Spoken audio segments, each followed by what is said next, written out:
अस्सलाम वालेकुम दोस्तों, उम्मीद करती हूँ कि आप सब खैरियत से होंगे। आपकी खिदमत में एक नई कहानी लेकर हाजिर हुई हूँ। अगर आप हमारे चैनल पर नए हैं तो हमारे चैनल को लाइक करें, सब्सक्राइब करें और हमें कमेंट में ये ज़रूर बताएं आपको हमारी कहानी कैसी लगी।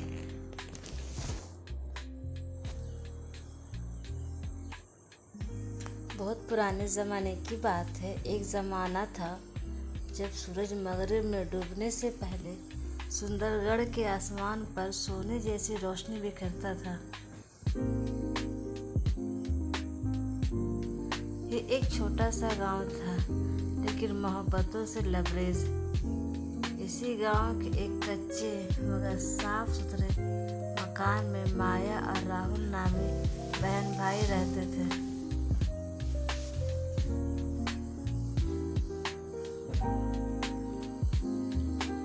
माया बड़ी थी, संजीदा और माँ जैसी थी। राहुल छोटा शोख मगर दिल से बेहद नरम।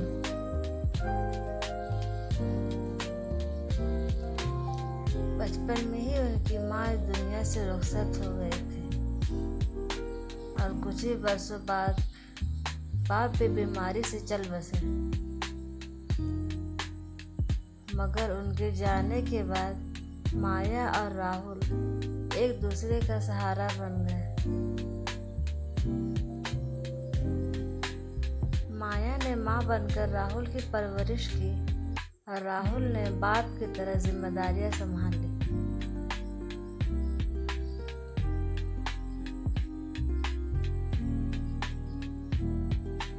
राहुल रोज शहर जाता, एक छोटी सी दुकान पे काम करता और शाम को थक हार कर वापस आता।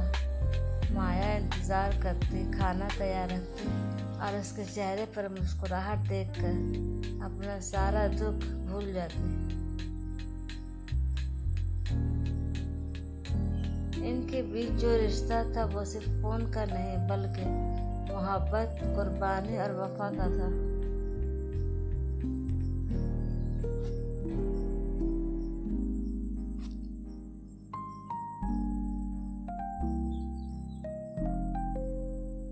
फिर सावन का महीना आया, जब फिजा में हरियाली के साथ साथ राखियों की भी खुशबू भी शामिल हो जाती है। हर घर में गीत गाए जा रहे थे और छोटी बच्चियां चूड़ियां पहनकर गलियों में खेल रही थी।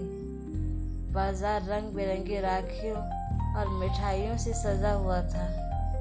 राहुल ने भी अपनी बहन के लिए एक छोटा सा तोहफा लिया, एक चांदी की अंगूठी जो वो कई दिनों से अपने तनख्वाह में से पैसे बचाकर खरीदना चाहता था।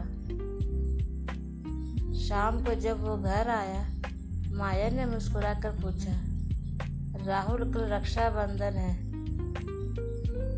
कहीं भूल तो नहीं गए? राहुल ने शरारती अंदाज में कहा, दीदी मैं कैसे भूल सकता हूँ, आप तो मेरी दुनिया है।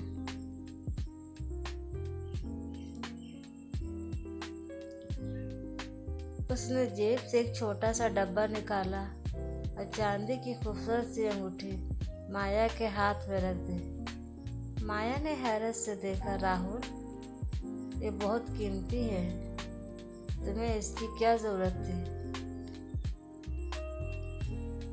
राहुल की आंखों में संजीदगी आ गई। माया दीदी, आपने मेरे लिए जो कुछ किया है उसके आगे ये कुछ भी नहीं।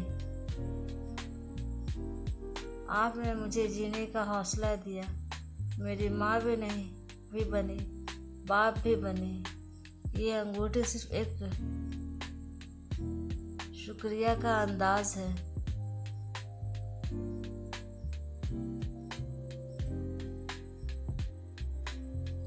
माया की पलकें भीग के वो अंगूठी को सीने से लगाई रहती थी, जैसे वो सिर्फ एक जेवर ना हो बल्कि बरसों की मोहब्बत की महर हो।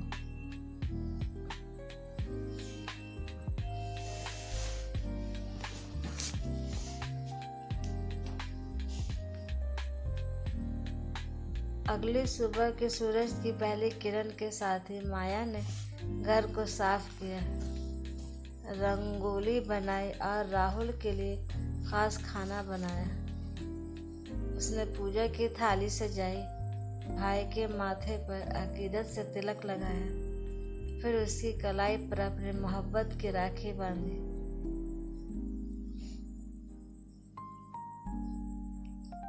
राहुल ने माया को गले लगाते हुए कहा, दीदी, जब तक मेरी सांस है आप तन्हा नहीं होंगी। माया ने धीरे से कहा, राहुल, ये धागा जो मैंने तुम्हें बांधा है सिर्फ धागा नहीं, ये हमारे रिश्ते की वो डोर है जो वक्त, हालात और फासले से कभी भी नहीं टूटती।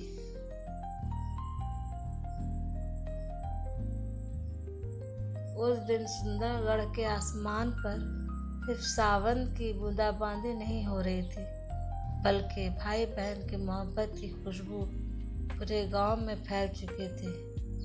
लोग उनकी मिसालें देने लगे और हर एक की जुबान पर एक ही बात थी, रिश्ता सिर्फ खून का नहीं होता, कभी कभी दुआओं, आंसू और बेगर्ज मोहब्बत का भी होता है।